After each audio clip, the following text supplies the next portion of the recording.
Days after the attacks, a series of letters were mailed to ABC, NBC, CBS, the New York Post, and the National Enquirer in Florida that had traces of anthrax in them.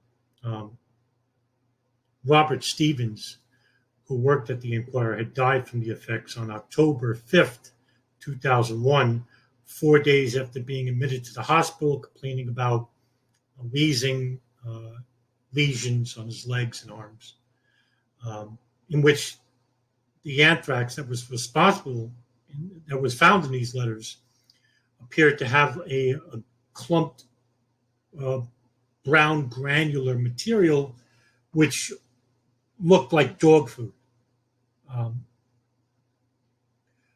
Two more letters bearing the same Trenton, New Jersey postmark as the others, dated October 9th, were mailed 3 weeks after the first series of letters, and they were mailed to two Democratic senators, and Tom Daschle from South Dakota and Patrick Leahy from Vermont.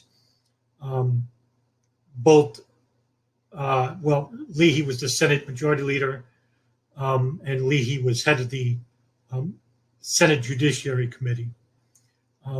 Leahy was also a major opponent against the Iraq resolution, incidentally. The Daschle letter was opened by an aide, and an aide's name was Grant Leslie. And on October 15th, the government mail service was shut down. The unopened Leahy letter was discovered in an unimpounded mailbag on November 16th. In total, at least 16 people, at least 22 people developed anthrax infections, and 11 of them contracted the life-threatening inhalational variety, in which it was called inhalational anthrax, which was the far more potent of the two different kinds of anthrax that was sent. And 5 died, and they were from the inhalational anthrax. The letters contained messages to which the first series of letters went like this, to the Post and NBC, ABC, and CBS, and which was dated 9/11/01. This is next. Take penicillin now. Death to America. Death to Israel. Allah is great. The second series of letters to Leahy and Daschle went like this. 9/11-01. You cannot stop us. We have this anthrax. You die now. Are you afraid? Death to America, death to Israel, Allah is great. And all the letters were copies made from a copy machine.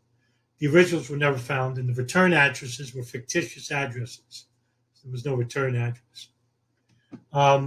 Immediately after this, there were many false leads attached to these incidents, and one of them was from a hoax letter mailed to St. Petersburg, Florida, which thought to have anthrax in them. A copycat hoax letter contained this harmless white powder that was mailed to Judith Miller of the New York Times.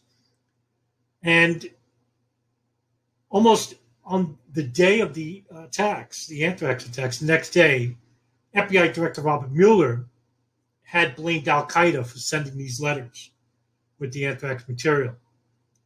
And during the presidential morning briefings, he was actually criticized harshly for not providing evidence that the manipulated spores were from bin Laden's Al-Qaeda group, and that everybody who was involved with the briefing knew that Al-Qaeda couldn't make this anthrax without sophisticated machinery in a cave in Afghanistan.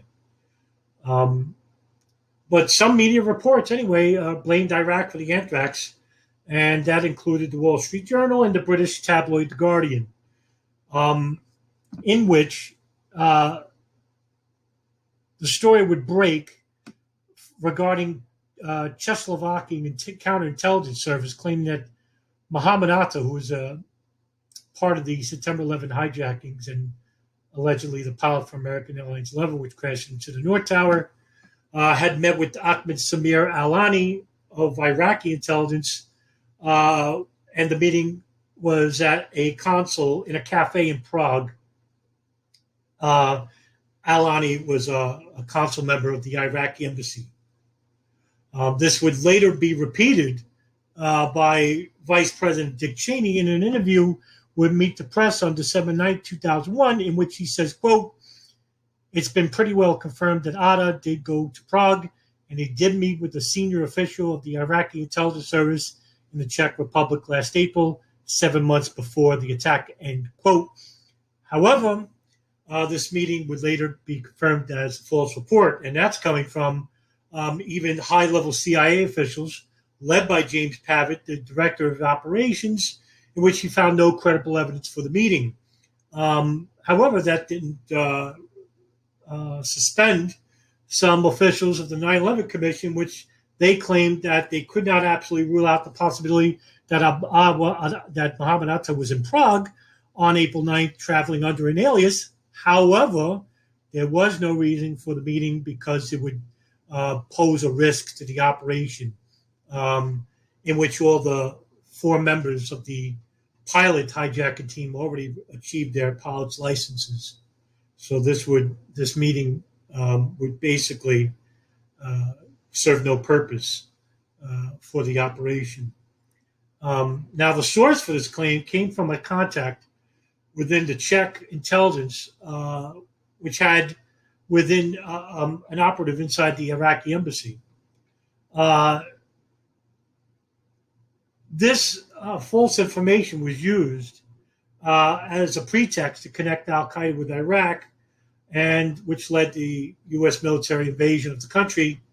And one of the contacts for this was Ibn al-Sheikh al-Libi, who was a Libyan national who was captured in Afghanistan in 2001, in which he was tortured mercilessly. And for him to end the torture, he gave them basically false information. One of them was that al-Libi said that he personally witnessed al-Qaeda operatives in Iraq making chemical weapons. And it was based on this information that was presented by Colin Powell at the United Nations, using the information of the Czech meeting, the Prague meeting, and al-Libi's information, and that's how they military invaded Iraq. Going back to the letters sent to the media contained a brown coarse material, while the letters sent to the senators contained a fine powder. This fine powder was the inhalahax material. The powder containing to the senators were the more fatal of the two. And this strain of anthrax that was involved with the 2 series of letters was known as the Ames strain, named after a town in Iowa. The Ames strain was a common strain isolated from a cow in Texas in 1981, and the report was mistakenly attached to this isolate, and then there was a mix-up about the mailing label and the package, and it was sent to Ames, Iowa, and that's how they got the name Ames strain. But it was first researched at the United States Army Medical Research Institute of Infectious Diseases, or USA AMRID, in Fort Detrick, Maryland. The anthrax was used in the senator's letters to scientists, which was investigated by the FBI's Hazardous Materials Response Unit. And they later claimed that this strain was likely manipulated. It wasn't the general inhalahax anthrax. In fact, it contained an additional chemical, and which caused the spores in the inhalahax to ooze, whereas the anthrax spores were dry. This was a wet cutaneous anthrax. So there was an additional derivative, in which the scientists from the FBI Hazardous Material Response Unit ascertained that it most likely contained smallpox, which actually made this anthrax really lethal. After White House meeting with Mueller the next day, reporting about the manipulated halahax, media reports such as the New York Times reported, quote, containing some U.S. officials, 3 scientists call anthrax power high grade, 2 experts say anthrax was altered to produce a more deadly weapon. And the Washington Post reported that the additive made spores deadlier, end quote. And regarding this, there was a massive FBI investigation into the anthrax attacks. Meanwhile, the FBI and the Centers for Disease Control and Prevention, or the CDC, both gave permission for Iowa State University to destroy the entire Iowa anthrax archive. And that was destroyed on October 10th and 11th, 2001. Why did they do this? Why did the FBI and the CDC give permission to destroy the anthrax collection, which would have been, and according to NSAID scientists, thought it was a huge mistake in destroying this crucial piece of evidence to the investigation? Why would you destroy the whole archive? Because that's where the strain came from. It didn't come from Al-Qaeda in a cave in Afghanistan. It didn't come from a chemical bioweapons lab in Iraq. These were all false intelligence reports made by the intelligence community and covered up by the FBI. The FBI had one person of interest, however, and that was Bruce Edwards Irvings, who was a biochemical researcher at Fort Detrick for 18 years. He was their main biochemical weapons agent, in which the FBI levied huge pressure, investigative pressure in Irving's whole life, going through his background, going through his life, his current life, in which Irving suffered from depression. And he committed suicide. After this intense pressure was put on from the FBI as its main suspect. However, the information the FBI used against him was highly suspect. It was circumstantial at best.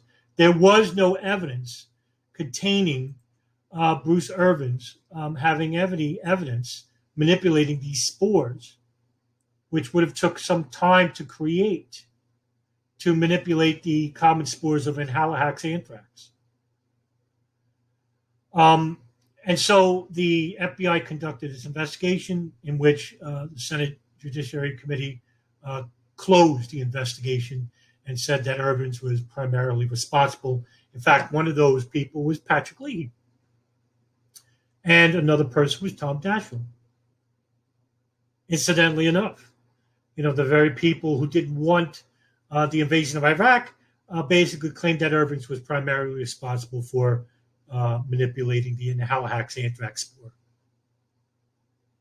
Ironically. And that information, along with other false intelligence, which led to the invasion, the U.S. military invasion of Iraq. And all this information was false later on down the road, even as far back as 2011, where it later came out that, this information was false. Oops.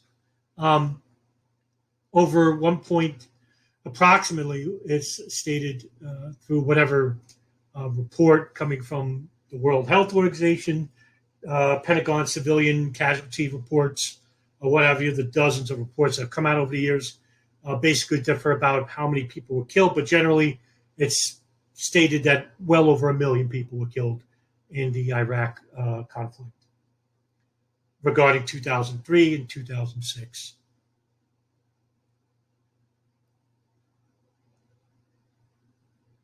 This was a huge intelligence failure. This was a huge military failure, which saw the deaths over 1 million people, and which I would submit to you that people like Dick Cheney, even George Tenet, who was behind Colin Powell at the United Nations meeting, basically feeding him the report. Everybody that was involved with the false intelligence reports regarding Al-Libi, anthrax, and the report regarding the false intelligence of Czechoslovakia regarding a connection between Al-Qaeda and Iraq. These people belong in The Hague. They belong to be tried for crimes against humanity, war crimes. Because that's what we would have done if we had a real investigation committee inside the United States. We do have a global war committee, but the United States is not involved with that. Well, I wonder why. And basically it's because that the United States government would basically have a number of high-level U.S. officials of the past 75 years being tried for crimes against humanity.